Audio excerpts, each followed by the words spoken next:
Hi, welcome to this resource from WriteNOW Creative Writing. I'm Lisa Jolly and I run WriteNOW Creative Writing. I run workshops and I provide resources. This resource is looking at one of the elements that pops up on the GCSE English paper, a crucial part of the writing skills that you'll be hoping your pupils will have developed over your time with them, and it's looking at creating interesting characters. I'm a practice writer myself. I have an MA in creative writing and I've been teaching kind of from an experiential based approach in lots of different contexts as a peripatetic tutor even.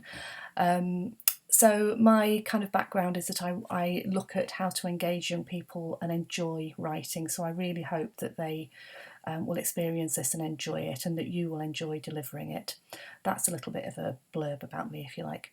So characters are at the heart of fiction writing. As a writer myself, I understand that, what drives on fiction, what makes it compelling, is when characters are believable, well realised and interesting. We don't necessarily have to like them, but we need to be intrigued by them. We need to kind of want to know who they are and to understand a little bit of who they are. It's what you reveal and what you hold back. I'm not expecting necessarily young people 14 to 16 are going to be thinking about it in this level, but it's a way to kind of equip them with an easy to access approach to creating a well realised, interesting character, and that will kind of make their readers want to read on and to get them those crucial marks in their GCSE exams. So the first step with this is to do a little bit of critical thinking. This is from my own writing here, the two examples that you'll see, so you'll get an idea of the kind of writing style I have. So I want them to read these and to think about what do they learn about the characters. It's using those inference skills as well, so it's also tapping into the reading element of the paper. So I want them to think about, they're not necessarily going to answer all of these questions, each piece will reveal some elements of these questions.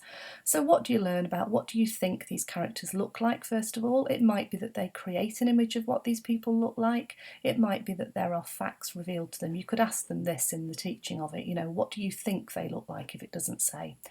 And understanding, so we're looking at this kind of emotional intelligence as well here.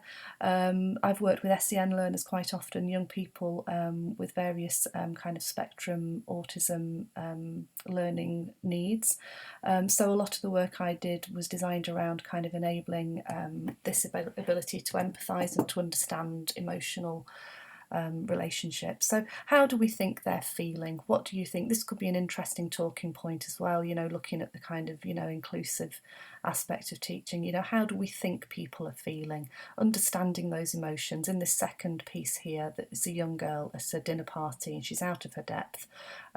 She's from a more kind of normal, average background without wishing to put value judgments on people's backgrounds, but she's gone to this place where they're all a little bit posh and she's out of her depth. So you could be talking about, what does it feel like to feel uncomfortable? How could you cope with this? So lots of things you could bring in, develop it and use it as works for you. What sort of person do you think they are? Do you think they're confident and shy, or are they confident or shy? Are they young or old? What do you think is important to them? So they're not necessarily kind of looking for things like language techniques at this stage. I'm not asking them to look for metaphor, simile, alliteration. I'm asking them to really kind of have this kind of emotional connection with the character. Okay, I think sometimes there can be the case of we're putting a lot of carts before horses, and perhaps we focus in English on, where have they used a simile, where have they used a metaphor, which obviously they do need to know, but it's also that kind of pleasure of reading, and reading for the satisfaction of what does it teach us about being human, this element as well. So I'm getting on my soapbox now, but you get where I'm going with this. So yeah, like I say, use that as kind of fits your learning group. You will know them better than I do sitting here at my desk this morning. So adapt and use it as works for you. It is also designed that they should be able to work through this independently, depending whether you want to give it as a project work, a topic, whatever you'd like to do with it. Then I've chosen some images. Some of them have got characters in them, some of them haven't. Again, it's quite interesting what people will choose with these. The idea is that they choose one of the images and they either imagine who would be in this place, which you would do with these, or they might pick somebody who actually is in this place. Okay, so I've tried to keep it kind of open. There's quite a lot of range there. You might choose to have a look for your own images on Google, add some in like I say, adapt it as suits you. But hopefully there'd be something there. Then what I do, it's a scaffolded activity. So they've got the stabilisers on the bikes a little bit. You're holding their hand as they work through this. They're not being chucked in a deep end and just being asked to create a character. What is more scary than that? That blank page looking at you. So this takes away the blank page element of writing, which can really inhibit so many people. I work with adults as well in creative writing. I tutor, and I edit novels and all the rest of it. I am a working writer.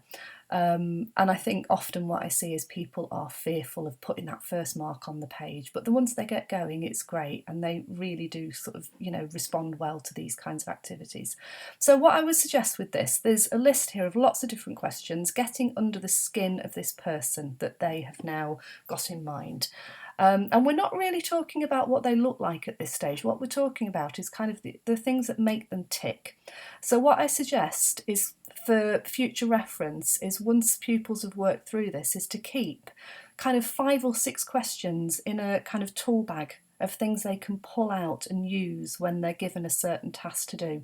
So they should pick the ones that work for them. Again, they've got this choice element in here that it's not too prescriptive. They've got autonomy in terms of how they use the questions. So hopefully this would be something that would work. So they write down their answers to these and then ask them to expand on the why, how, where, whichever applies to the question. So maybe somebody's got a food they hate, and they might write down that they hate eating, I don't know, something I hate eating, liver, okay? And then you would ask them, why do they hate eating this thing? Now, for me personally, I'd say because my mother fed it to me as a child, and there was nothing worse than those little tubey bits that you'd see in a piece of liver. So you've got something quirky about them. Ask them to think about, something that makes them a unique individual, and it's looking into their backstory. That's quite a nice one to start off with, because they can use their own experience in that.